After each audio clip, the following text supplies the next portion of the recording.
Assalamualaikum warahmatullahi wabarakatuh. Oke teman-teman, ketemu lagi nih sama Kak Vio. Pada pertemuan kali ini kita akan membahas TO sejarah yang baru saja kita kerjakan minggu kemarin. Jadi nggak usah lama-lama, kita langsung aja ke pembahasannya. Soal nomor 1, peristiwa yang disebut di bawah ini membuka kemungkinan bagi bangsa Eropa untuk meluaskan kolonialisme di Nusantara. A. Jatuhnya Malaka oleh bangsa Portugis pada tahun 1511. B. Penaklukan Banten oleh VOC pada tahun 1602. C. Pengambil alihan kekuasaan Belanda di Indonesia oleh Inggris pada tahun 1814. D. Perang antara Mataram dan VOC pada tahun 1645. E. Perjanjian antara Mataram dan VOC pada tahun 1678. Oke teman-teman, kita lihat soalnya ya. Di sini ada kata kolonialisme dan ada kata meluaskan. Nah, kita harus tahu dulu nih arti kolonialisme. Jadi, kolonialisme artinya wilayah penjajahan. Meluaskan kolonialisme artinya menambah wilayah penjajahan. Jadi untuk nomor 1 jawabannya adalah A. Jatuhnya Malaka oleh bangsa Portugis pada tahun 1511. Jadi dulu Portugis dan Spanyol itu menjelajahi samudra. Portugis ke arah timur dan Spanyol ke arah barat. Nah, akhirnya mereka bertemu di suatu wilayah yaitu Maluku. Akhirnya mereka tahu kalau Maluku adalah daerah penghasil rempah-rempah. Maluku juga disebutnya sebagai The Spicy Island. Akhirnya Portugis dan Spanyol ini bertengkar. Hal ini diketahui oleh pendeta Roma. Akhirnya pendeta Roma bilang, Spanyol, kamu mendapatkan Filipina, sedangkan Portugis mendapatkan Maluku. Jadi pada saat itu Maluku dikuasai oleh Portugis. Kita lanjut ke soal nomor 2. Paham sosialisme dalam perkembangannya terpecah menjadi dua, yaitu sosialisme demokratis dan sosialisme komunistis.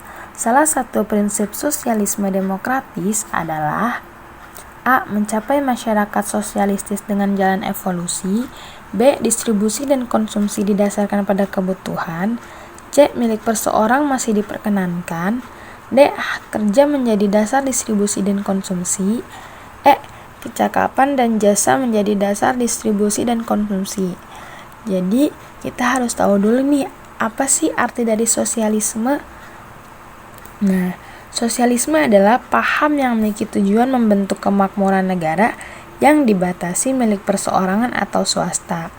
Jadi, sosialisme demokratis dan sosialisme komunistis memiliki definisi yang sama, hanya saja berbeda dalam cara pencapaian tujuannya. Sosialisme demokratis memiliki cara pencapaian tujuan yaitu evolusi, sedangkan sosialisme komunistis memiliki cara pencapaian tujuan dengan revolusi. Evolusi adalah perubahan yang terjadi secara lambat, sedangkan revolusi perubahan yang terjadi secara cepat. Jadi untuk nomor 2 jawabannya adalah A. Mencapai masyarakat sosialistis dengan jalan evolusi.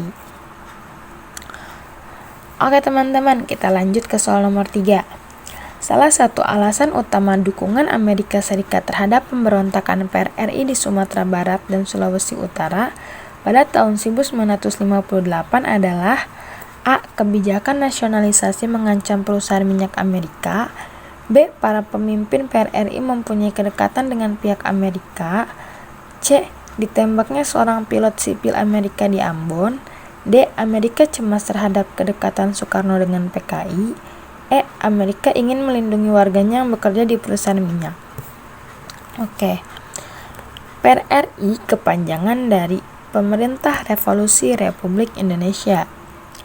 PRRI adalah pemberontakan yang terjadi karena pertentangan antara Perda dan pusat. PRRI merasa tidak didengarkan aspirasinya. Nah, Amerika Serikat dan PRRI memiliki objek balas dendam yang sama, yaitu terhadap pusat. Amerika Serikat memiliki balas dendam terhadap pusat dikarenakan ditembaknya seorang pilot sipil Amerika di Ambon. Jadi untuk nomor 3 jawabannya adalah C. Lanjut kita ke soal nomor 4. Pada 1808 sampai 1811, Indonesia diperintah oleh Gubernur Jenderal Herman William Daendels atas nama pemerintah Prancis. Tugas utama yang dibebankan kepada Herman William Daendels adalah A. Memakmurkan perekonomian Hindia Belanda, B. Menjalankan sistem tanam paksa, C. Menyerang Amangkurat I, D. Mengadakan perjanjian perdagangan dengan Amangkurat I, E. Mempertahankan Pulau Jawa dari serangan Inggris. Jadi dulu itu VOC bangkrut pada tahun 1797 dan dibubarkan pada tahun 1799. Pada tahun 1800 Belanda dijajah oleh Prancis. Nah, pada saat itu Napoleon Bonaparte, warga negara Prancis, menunjuk adiknya yaitu Louis Napoleon untuk memimpin Prancis di Jawa. Nah, karena Belanda kalah, Louis Napoleon menunjuk Daendels yaitu warga negara Belanda untuk memimpin pemerintahan di Jawa atas nama Prancis untuk mempertahankan Pulau Jawa dari serangan Inggris. Jadi nomor 4 jawabannya adalah E. Lanjut ke soal nomor 5. Ide-ide aliran Islam modern di Singapura pada awal abad 20 berkembang dengan pesat dan lebih menunjukkan kemurnian Islamnya, tidak dipengaruhi oleh tradisi lokal. Hal ini disebabkan karena para penganut Islam di Singapura A. Bersaing dengan orang Cina, B. Adalah keturunan Arab, C. Adalah mu'alaf dari Buddhisme dan Konghucu, D. Membentuk lembaga keagamaan yang didukung oleh Sultan, E. Kebanyakan adalah peranakan. Jadi Islam masuk di Singapura lebih murni dikarenakan warga negara Singapura merupakan orang peranakan, yaitu orang yang tidak murni berasal dari wilayah tersebut. Jadi warga negara Singapura tidak memiliki tradisi yang kuat, sehingga masuknya Islam tidak tercampur oleh tradisi-tradisi di Singapura. Oleh karena itu, karena Singapura tidak memiliki tradisi yang kuat, akhirnya Islam masuk dengan kemurnian Islamnya. Jadi untuk nomor 5 jawabannya adalah